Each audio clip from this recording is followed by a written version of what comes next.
Well, you're talking about political will. There's also the issue of enforcement. Are you working with the government on all of this? Because if you move to any site and you realize that, well, there are structural defects and you would want a stop to such a building or a structure, what do? You can't do that on your own from your organization, can you? Yes, that is why we are working hand in hand with Lagos Building Control Agency. You draw their attention to it, but it has to pass a process. You know, talking about passing a process, sorry to cut you there, because I'm trying to look at how we can save lives. If someone is having a building and you have a fence around such, and you can't even have a peek at that building, but once it's a 6-story building, it gets to a point you can actually see that this is another 2 floors being added to an already existing 4 floors. Can't someone, isn't there a way someone can even call the government or call your organizations, draw your attention to such before a disaster strikes? Yeah, such alerts have been given in the past, and we work on them.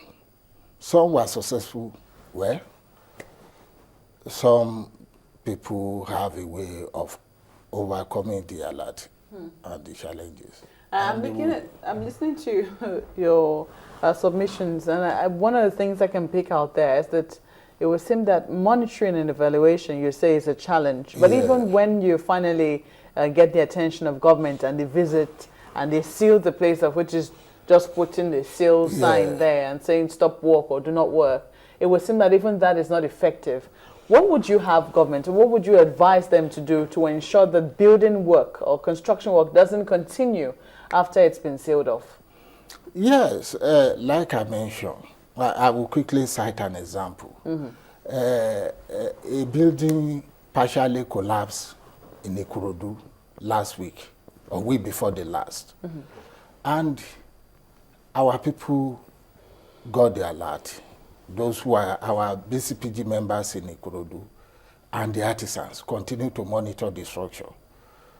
They did not stop work. They started to patch the existing building. Even though a part of it has collapsed? And the law is there. When a building collapses, that particular site is supposed to be confiscated by the government. And these people continue. And our people continue to monitor it, and the information was passed to the government. And by now, the place has been successfully sealed up. You know, when you put a seal on the premises, that does not automatically stop them from working at night or at weekend. So there's a huge problem, and that is why we are looking at neighborhood alerts, where those are members who are within that environment will continue to monitor the development. Does that mean that when the officials put the seal, they go to sleep? They don't go back there to check if they've broken the seal or any such thing? Yes. Let me tell you, honestly speaking, a place like Lagos is so vast.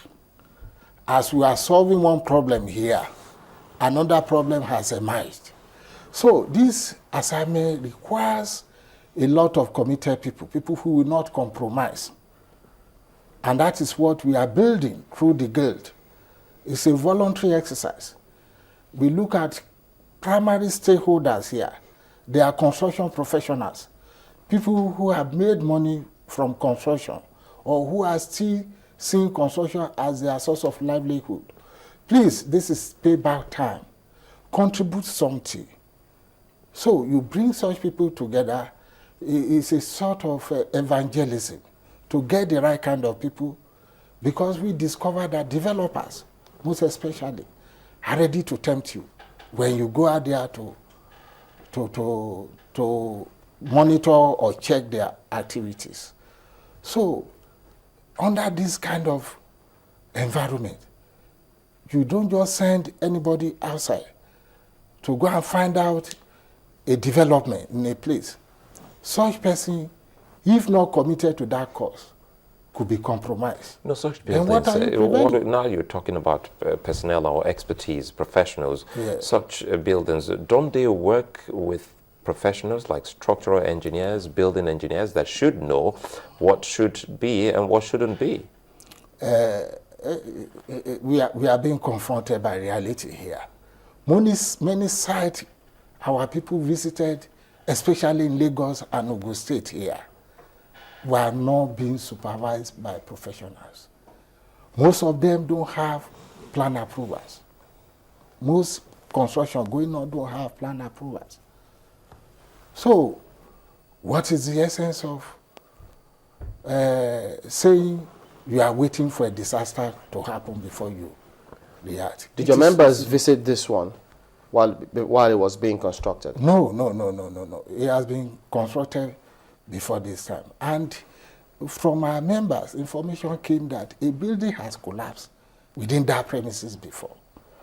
And this particular one, there is a little bit of conflict. We don't know if it is 6-story building or 7-story building. As at this morning, some are still saying the building was 7-story building because we have a general problem here where we cannot precisely define what is called a story. A story is the space between the floor and the roof. So a bungalow automatically is a story building. An upstairs is not a story building.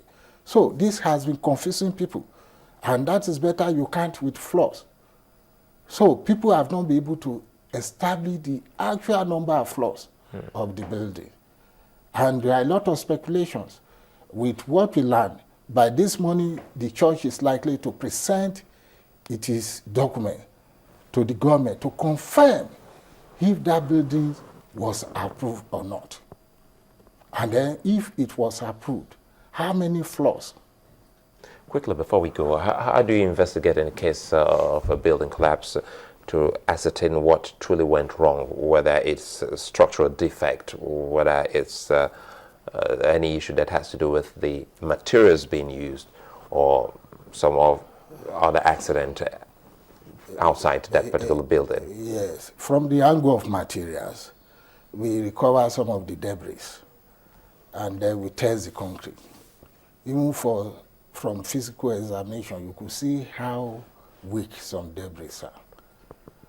Even before you take them to the lab? Before you take them to the lab. At times you have to call the reinforcement, part of the reinforcement, and go and test the strength. That is the aspect of material.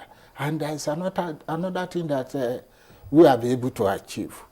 Having been able to coordinate so many artisans all over this sphere, we could easily get the information of the team that work on that site. For instance, when a building collapsed at VI, 2 buildings collapsed on the same day. That was last year. Immediately, we got the alert. Some of the people that were working, the artisans that were working on the structure that collapsed within the government premises alerted us. And some of them died. After the incident, we were able to talk to those artisans to tell us what really happened. And we now discovered that the acclaimed professionals who were working on that site were not certified. They were quacks. So from that angle now, we could easily trace back the cause of collapsed building. And that is why we are building this huge structure, this huge network that will assist us appropriately. For instance, we have 57 local government and NCDA in Lagos State. In each local government, we have a coordinator that is a leader that is in charge of prevention of building collapse in that area. What did they look out for? Yes, sensitization and looking at a site. For instance, if you have a site like your location here is under architect Solomon Ogunseye, if somebody identifies some problem at that site, that architect will be informed. and it will send emissary to that place and then challenge them, trying to know who are the professionals on this side. Yeah, and but what does your guild do? Because there's a vast amount of artisans out there. yes. So people who are hiring all these kind of people, what should they look out for? Is there any certification that your guild recommends? Because there's so many of them. Or do you get those people to go to those areas and get certified? Yes. What we have been doing is to put them in various associations. For instance, all the concrete artisans in Lagos State are under our guild. We brought them together. And that reminds me, we have a program that we have to carry out for them. There is an area where people have been overlooking over the years. The issue of homonylens that normally disturb on concrete days. And from our discussions with our people, those of us that have been on the side for long, discover that they will delay concrete work in between the process for about 3 to 4 hours. And by the time these people return to their work, quality has suffered. So years later, when the structure becomes defective, nobody could easily trace the cause. So we are trying to prevent this. Have you notified the state government of this? Now, what we are trying to do was to have a meeting with the Obas, a program with the Obas and the bailiffs, that this particular action you take on concrete days has been one of the causes, identified causes of building collapse. Can't you have a way of collecting whatever you want to collect from a developer and avoid doing that on a critical stage of construction? So we are having such program. And at each of our cell, people are carrying out awareness campaign. Yaba cell, being led by Engineer Friday Chuku, organize their awareness work with the chairman of that local government, Honorable Jide Jimo. And this was a wonderful event. They all marched around Yaba. And you know, Yaba has always been the force in many things. All right. And the same thing will happen in Ojodu, likewise all over Lagos. They are having, Amuwo Odofin too, they are having different programs. All right, we'll have towards to end prevention. Thank you for coming on this morning. Kunle Awobode is the president, Building Collapse Prevention Guild. He's a fellow, Nigerian Institute of Building. He's also the former chairman of that Nigerian Institute of Building. Thank you for coming on this morning. It's a pleasure. We'll return after this break. Don't go away.